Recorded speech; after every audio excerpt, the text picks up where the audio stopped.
अहिल्यादेवी सामाजिक शैक्षणिक विकास संस्थेच्या वतीने तसेच माथाडी कामगार आरसीएफ यांच्या पुढाकारातून वायशेत येथे दत्त टेकडी मंदिरात लोकमाता अहिल्यादेवी होळकर यांचा भव्य जयंती महोत्सव उत्साहपूर्ण वातावरणात साजरा करण्यात आला। जयंतीनिमित्त विविध प्रबोधनात्मक, वैचारिक आणि सांस्कृतिक कार्यक्रमांचं आयोजन करण्यात आलं होतं। या कार्यक्रमाला समाजातील विविध क्षेत्रातील मान्यवरांची उपस्थिती लाभली। यावेळी जिल्हा परिषद गटनेता मानसीताई दळवी, भाजपा भटके विमुक्त आघाडी महाराष्ट्र प्रदेश सरचिटणीस राजू शेठ साळुंखे, ऑल इंडिया धनगर समाज दिल्ली महाराष्ट्र प्रदेश अध्यक्ष प्रवीण काकडे, शेषव सातलकर, ॲडव्होकेट अंकित बंगेरा, पोलीस निरीक्षक किशोर साळे यांच्यासह अन्य मान्यवर उपस्थित होते। कार्यक्रमाची सुरुवात लोकमाता अहिल्यादेवी होळकर यांच्या प्रतिमेचं पूजन व अभिवादन करून करण्यात आली।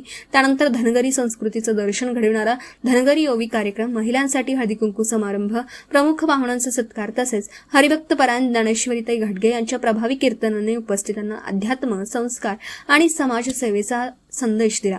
यावेळी बोलताना राजू शेठ साळुंखे म्हणाले, लोकमाता अहिल्यादेवी होळकर यांनी न्याय, लोककल्याण आणि समाजहिताचे जे आदर्श निर्माण केले ते आजच्या पिढीसाठी प्रेरणादायी आहेत।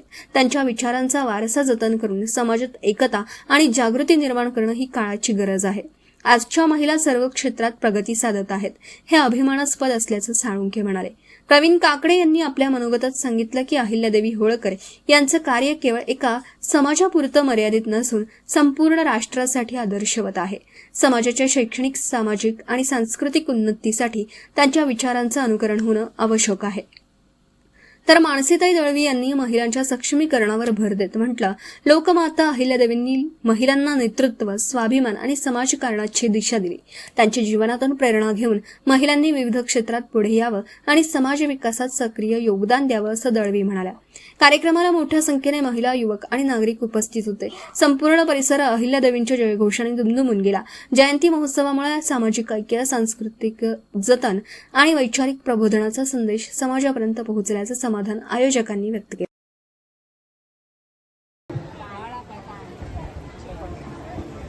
आलेले उपस्थित मान्यवर, माझ्या समोर बसलेल्या महिला भगिनी आणि बांधवांनो,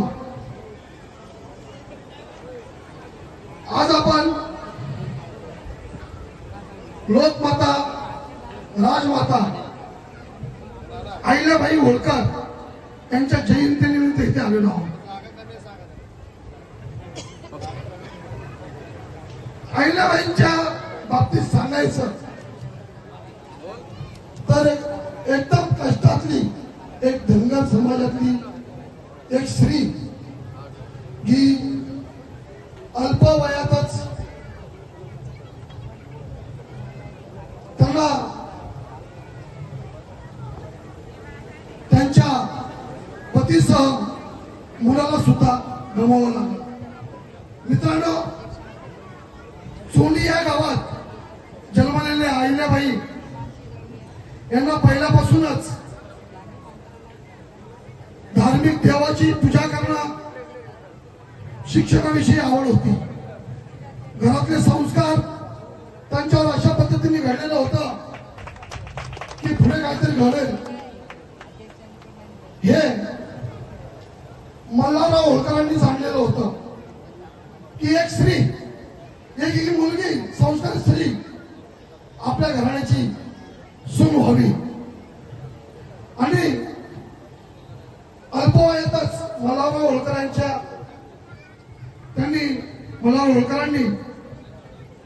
सून म्हणून त्यांचा स्वीकार केला। ज्यावेळेस मुघलांचं राज्य होतं आणि त्या मुघलांचं राज्य युद्ध चालू असतानाच अल्पवयातच आपल्या पतीच्या मृत्यूला सामोरं जावं लागलं आणि खंडेराव यांचा मृत्यू झाला। पाठोपाठ मालेराव हे त्यांचे सुपुत्र यांनाही त्यांना गमवावं लागलं। आणि अशा परिस्थितीमध्ये त्यावेळेस प्रथा होती की सती जाण्याची प्रथा होती, पण होळकरांनी सांगितलं की सती जायचं नाही, माझ्या सुनेला मुलीचा दर्जा दिला पाहिजे. माझी ही सून जी आहे ती फार पराक्रमी आहे, म्हणून आपल्या घराण्याची संपूर्ण सूत्रे ही राजमाता अहिल्याबाईंच्या हाती दिली.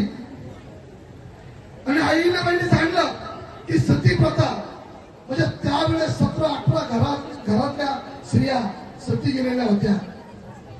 आणि त्यांनी सांगितलं की हे बरोबर नाहीये आणि खरं सुशासन चालवण्याचं काम राजमाता अहिल्याबाईंनी केलं.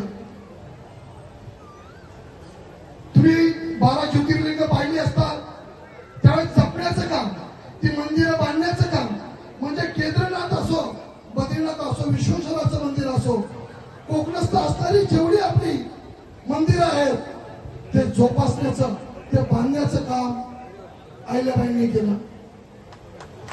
अहिल्याबाईंच्या विषयी इतिहास सांगा तेवढा कमी आहे, पण खरं सांगायचं की शासन काय असावं, शासन कसं असावं ते अहिल्याबाईंकडून शिकावं. शालेय असो किंवा कोणाला पाण्याची त्यावेळेस पण टंचाई असायची, विहिरी बांधण्याचं काम, तलाव बांधण्याचं काम, समाजगृह बांधण्याचं काम अहिल्याबाईंनी केलं. खरा इतिहास, या देशाचा इतिहास खरा घडवला असेल तर या धनगर समाजाने घडवलेला आहे. मित्रांनो, काठी ते तलवार असा प्रवास करणारे मल्हारराव होळकर एकमेव धनगर समाजाचे असे सरदार होते की मराठ्यामध्ये सुद्धा त्यांचं साम्राज्य होतं. काठी ते तलवार आणि साम्राज्य नव्हतं तर ते होळकर घराण्याचे मराठ्याचे सुभेदार होते. म्हणजे धनगर समाजाचा इतिहास आहे. हा धनगर समाज थोडा साधा सुद्धा नाहीये. तुम्ही पाहिलं, आपण साताऱ्याकडे जातो, पूर्वी खंडाळा घाट होता आणि तिथे जाताना आपण त्या मंदिरात जुन्या रोडला पाया पडतो. ते मंदिर आहे शिंगोबाचं. आणि जी वाट होती त्या इंग्रजांना वाट दाखवण्याचं काम एक सामान्य माणसानी, एक ढिंबस, एक मेंढपाळ शिंगोबांनी केलं. हा इतिहास आहे. म्हणजे दळणवळण कसं असावं, दळणवळण कसं त्यावेळेसची ही होती ती या धनगर समाजाने केलेली आहे. आणि अशीच एक माता जन्माला आली, पुण्यश्लोक अहिल्यादेवी, की तिने ही सती प्रथा बंद केली. आज आपण पाहतोय, आज आपण इतिहास पाहतोय. इतिहासाला धरून जर चाललो तर रस्ते, पूल हे जे आज आपण पाहतोय ही फक्त अहिल्याबाईंचीच कृपा असं आपल्याला सांगायला लागेल. सबका साथ सबका विकास अशा पद्धतीनं आज ज्या योजना राबवल्या जातात भटक्या समाजासाठी, घरकुल योजना असो, मेंढपाळ योजना असो, मेंढी शेळी पालन योजना, हा इतिहास आज जे मोदीजी घडवत आहेत ते कशामुळे, तर अहिल्याबाईंचं असणारं पूर्वीचं काम त्याच्यात पावलावर ठेवून चालवत आहेत. तुम्हाला सांगायचा इतिहास काहीच नाही. तुम्ही 50 वर्षाचा इतिहास बघा आणि या 10 वर्षापूर्वीचा इतिहास जर पाहिला इथे, तर असणाऱ्या आपल्या जिल्हा परिषद सदस्य मानसीताई मगाशी सांगितलं ओळीमध्ये की आमदार का आले नाहीत. ताई आल्या म्हणजेच आमदार आले. ताई आमदाराच्या खांद्याला खांदा देऊन चालल्या, म्हणून 2 वेळा महेंद्र शेठ आमदार झालेले आहेत. पण एक लक्षात ठेवा, अहिल्याबाईंचा, होळकरांचा इतिहास जसा होता तसा या जिल्ह्यात आज घडत आहे. प्रत्येकाला पाणी योजना, प्रत्येक दारोदारी नळ पोचत आहेत. महिलांना त्यांचा सत्कार योग्य वेळी केला जात आहे. मग अशी मी बघितलं 2 मुलं झाल्यानंतरही पोलीस दलामध्ये सामील होणं म्हणजे सोपं नाहीये बहिणी. खरंच त्या स्त्रीचा सन्मान आज ताईने केलेला आहे. म्हणजेच राजमातांचं नाव चालवणाऱ्या आजी स्त्रिया इथे आहेत, सांगता येणार नाही. नाही. मित्रांनो, मी सांगेन तोच कविता बोलतोय. सिंहासनावर बसली तरी जनतेत राहिली, सिंहासनावर बसली तरी जनतेत राहिली, राजमाता होऊनी आई सारखी वागली, राजमाता होऊनी आई सारखी वागली. दीन दुबळ्यांच्या अश्रूंना तिने दिला आधार, दीन दुबळ्यांच्या अश्रूंना तिने दिला आधार.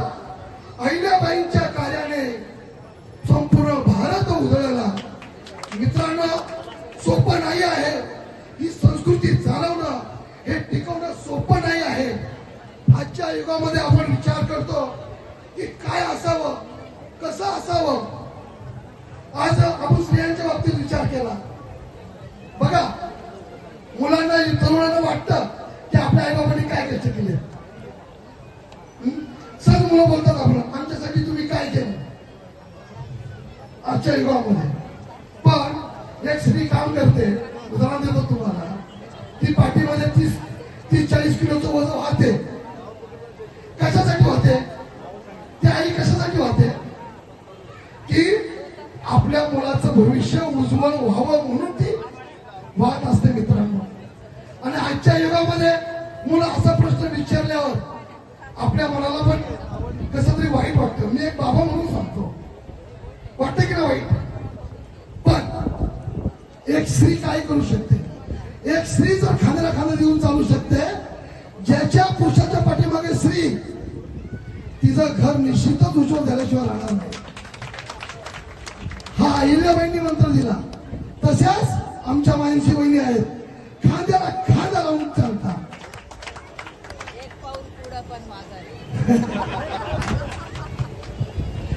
आपण पाहतो की अहिल्याबाईंच्या बाबतीत आपण पाहिलेलं आहे. गोरगरीब असो, शेतकरी, कामगार, विधवा महिला, समाजातील वंचित घटकांना त्यांनी आधार दिला. आज आपण सामाजिक न्यायाची चर्चा करतो. अहिल्याबाईंनी तो प्रत्यक्ष कृतीतून दाखवलेला आहे. त्यांच्या राज्यात कोणी उपाशी राहिला नाही. त्यांनी जनतेची काळजी घेतली. विधवांना सन्मानाने जगण्याचा अधिकार दिला. महिलांना निर्णय प्रक्रियेत स्थान दिलं.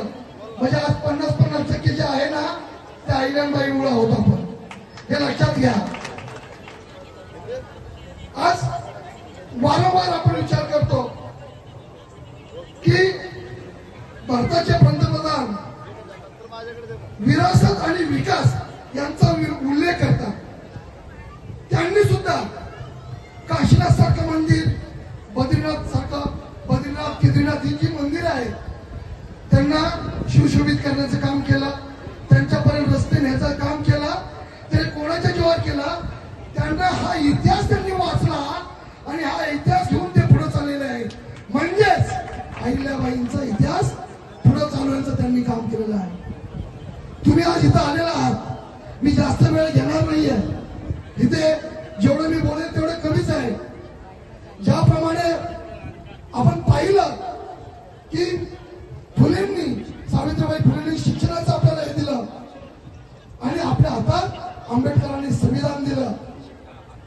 शिका, संघटित व्हा, संघर्ष करा आणि संघटित व्हा.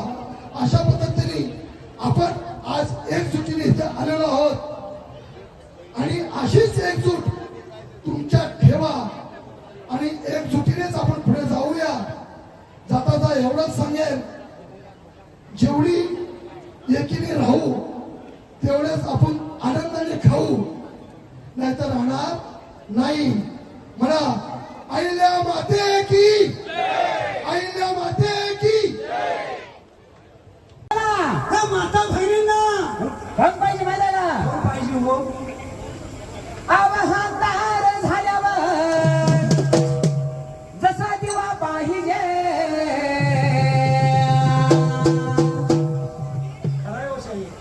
ह्या आपल्या समाजाचा इथला आधार स्तंभ आमच्या बघा माणसाला. होय, आमचा आमदार शेत पाहिजे, कडवी माझ बघाय शेत पाहिजे.